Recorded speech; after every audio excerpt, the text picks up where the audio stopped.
Nebraska takes on Illinois, 1 p.m. Eastern kickoff this Saturday. Nebraska's -7, totals 55. And if you like the Illini in an upset win at home here, they're plus 210 for some money line cash.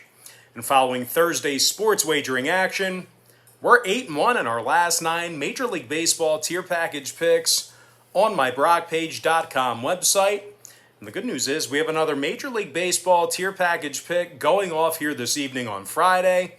We currently have over 850 members who are signed up and active on that page. And if you want to see which one of these free YouTube picks that I'm actually betting on personally, there's only one way to do that, and that's on my website. And once again, that site is BrockPage.com.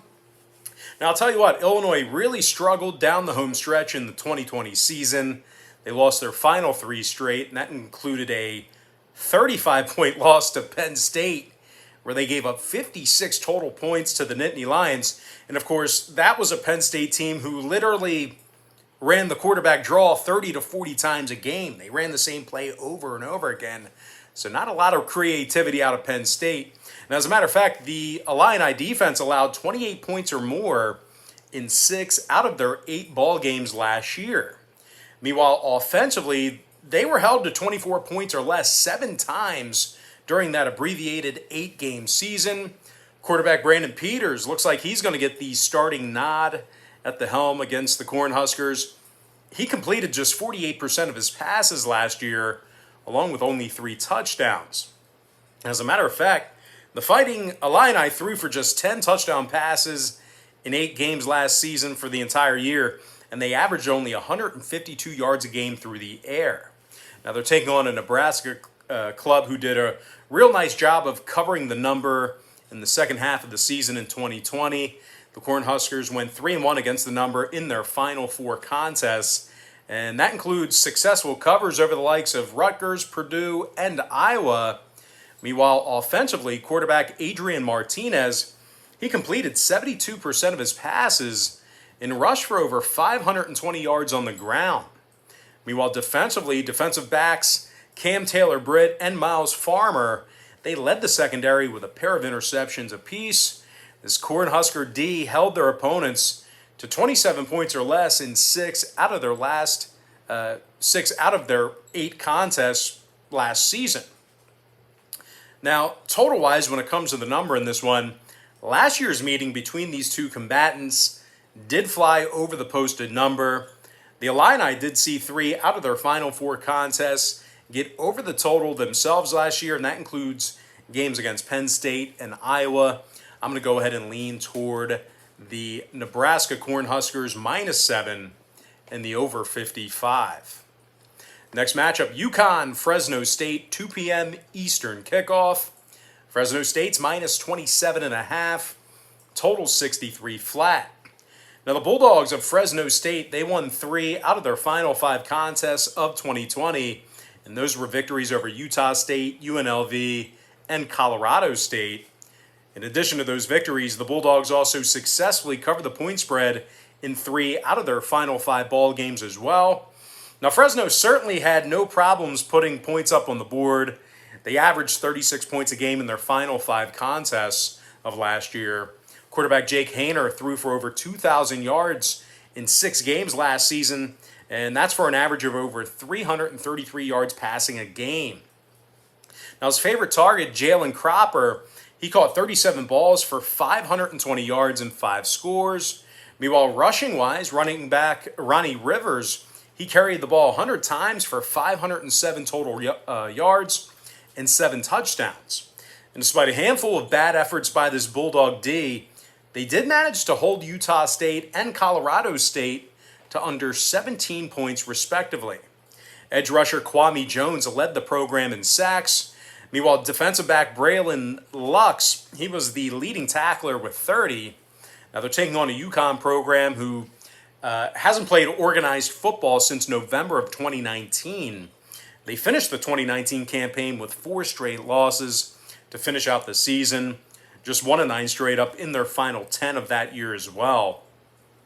And aside from giving up a ton of points that year, the Huskies' big problem was their inability to move the football. They were held to 24 points or less in 9 out of their final 10 ball games in that 2019 season. And of course, being inactive for an entire year, I got to imagine there's going to be a lot of rust not facing full speed competition.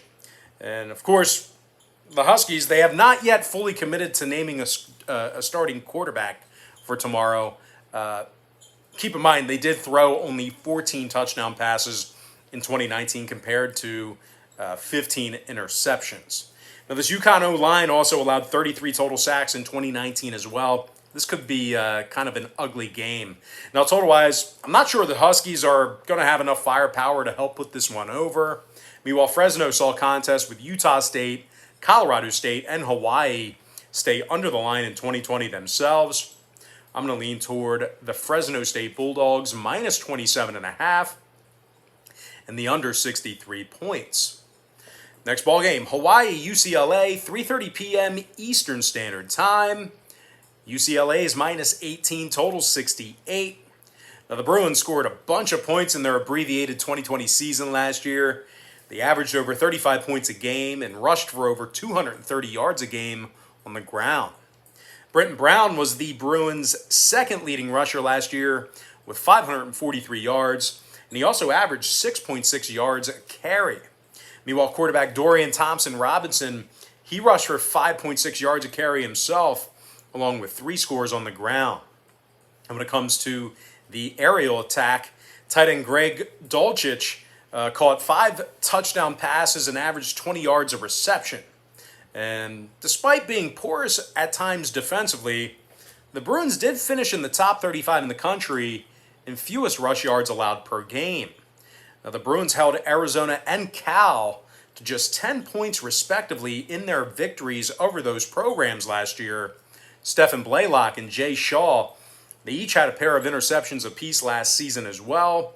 Now, they're taking on a Hawaii squad who failed to cover the number in 2 out of their final 3 contests of 2020.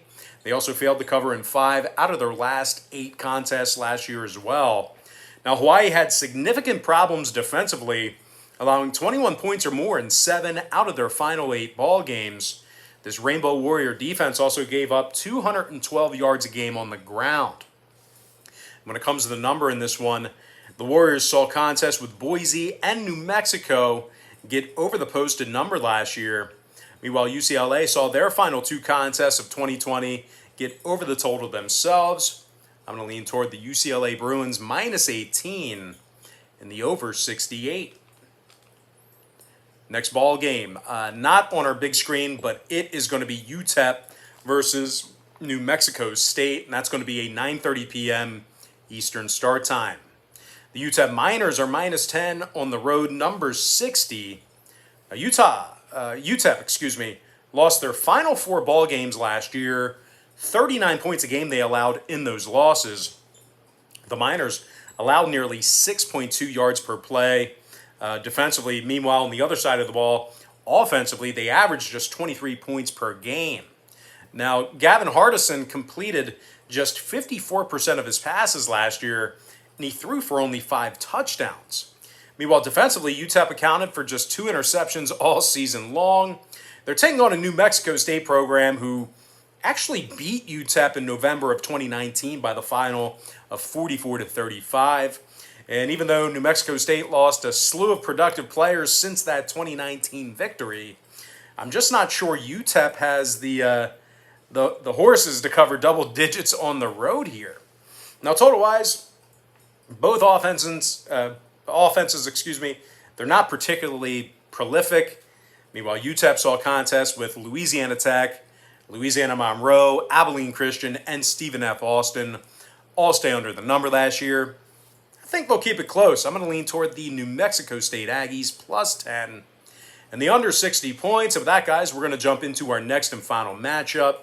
Southern Utah versus San Jose State, 10 p.m. Eastern start time. The San Jose State Spartans are minus 24.5, totals 56 and a hook. The Spartans had an undefeated season last year going into their bowl game. They beat the likes of San Diego State, Hawaii, and Boise State in very impressive defensive efforts.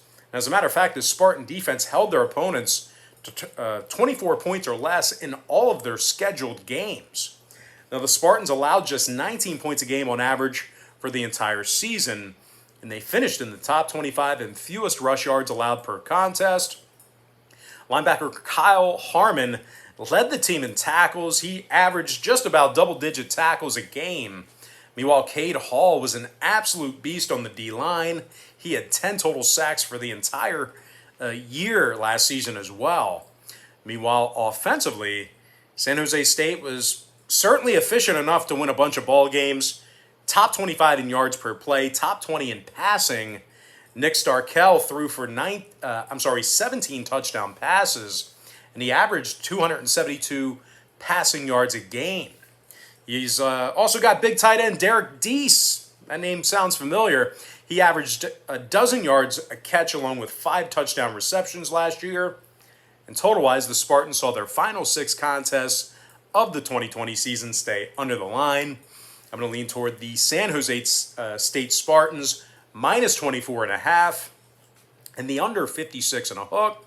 And with that, guys, now it's time for our quick pick recap, powered to you by my website at brockpage.com, where we are 8-1 in our last 9 Major League Baseball tier package picks on that webpage.